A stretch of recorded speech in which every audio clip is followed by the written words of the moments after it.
dengan tidak menaikkan harga BBM, itu kan membebani uang negara. Dan bahkan di awal-awal saya dikasih pandangan oleh senior saya di Golkar, bahwa Pak kalau bisa naikkan harga BBM. Dalam hati saya, ini abang-abang ini mungkin lahirnya udah kaya kali ya.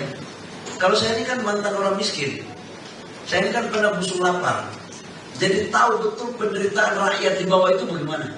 Jadi kalau bicara tentang penderitaan rakyat, jangan ajari saya, karena saya ini 0 sampai 26 tahun menderita gitu.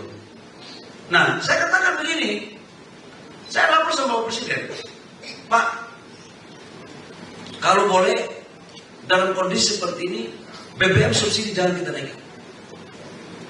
Saya rapat sama Pak Menkyu, gimana caranya mendapat duit?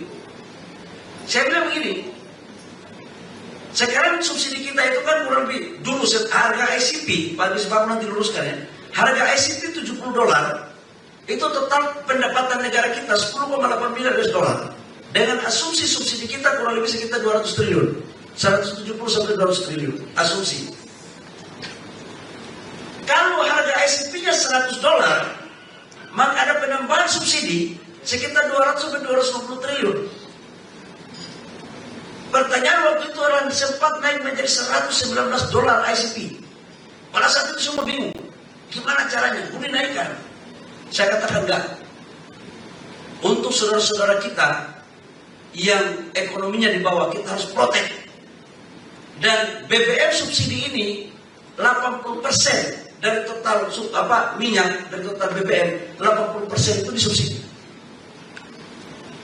Waktu tanya, loh ini nanti fiskal kita gimana? Saya kasih tahu Pak Purbaya, Pak Menteri, Bapak ini kan sekolahnya di luar negeri, orang hebat Bapak ini. Kalau saya di sekolah nggak ada juga, tapi saya sekolah perasaan. Kalau Bapak ini kan sekolah rasio, kalau saya sekolah perasaan. Saya katakan begini, kalau kita ICP-nya 70, itu pendapatan negara 10,8 miliar US dollar. Kalau ICP-nya 100, itu pendapatan negara 17,6 miliar US dollar. Artinya ada 7 miliar US dollar yang saving dari pendapatan itu. 7 miliar US dollar kali 17.500, waktu itu asumsi rata-rata kurang lebih sekitar 120 sampai 130 triliun, 125 130, pakai kalkulator aja. Saya tidak mau ngomong angka, makanya sekitar aja gitu. Itu berarti kita sudah mempunyai 50% dari total menutup subsidi tambahan. Habis itu saya nggak kehilangan akal lagi. Saya putar lagi otak. Saya naikkan royalti daripada nikel dan batubara dan komoditas lain.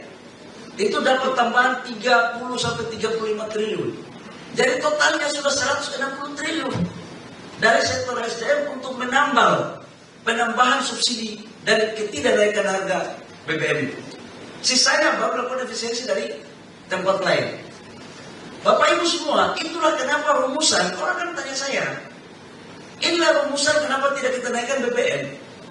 Nah, sekarang terjadi polemik. Loh ini harga BBM naik. Bapak Ibu semua yang saya cintai, saya hormati, tidak saya banggakan, coba cek dulu. Negara itu berdasarkan Permen tahun 2022 itu menjaga mensubsidi BBM kepada saudara-saudara kita yang berhak menerimanya. Dari total konsumsi BBM 80% itu subsidi. Yang naik itu adalah BBM yang bagus, RON 92, 93, 98. Yang itu masa pakai mobil BMW, pakai Mercy, mau minyaknya disubsidi. Halo, yang masuk akal aja lah. Kayak Pak Misbakun, kamu pakai minyak subsidi, gaji DPR kan tinggi bro. Jangan Pak Misbakun pakai mobilnya Mercy, nongkrongnya di mall, di kafe bagus, minta minyaknya subsidi. Macam mana? Malu dikit lah. Minyak ini subsidi kepada saudara-saudara kita, memang yang berhak untuk disubsidi. Kalau Pak Misbakun mau disubsidi, jangan pakai mobil Mercy Pak Misbakun. Pakai Avanza Pak Misbakun, makan di warteg. Nanti saya kasih Bapak subsidi. Jangan dong Pak Misbakun pakai jasnya gagah, makannya di hotel Grand Hyatt, mobilnya BMW, minta BBM ini subsidi. Ya Allah, ini sudah bagaimana bos? Saya pikir ini cerita ini saya bikin di ini, di keluarga besar di ini.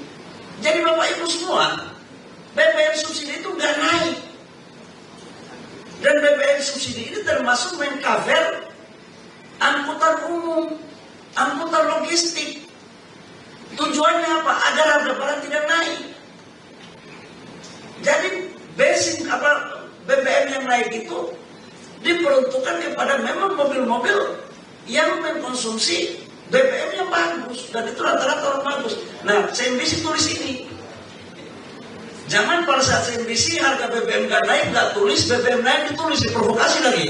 Download Tribun X sekarang, menghadirkan lokal menjadi Indonesia.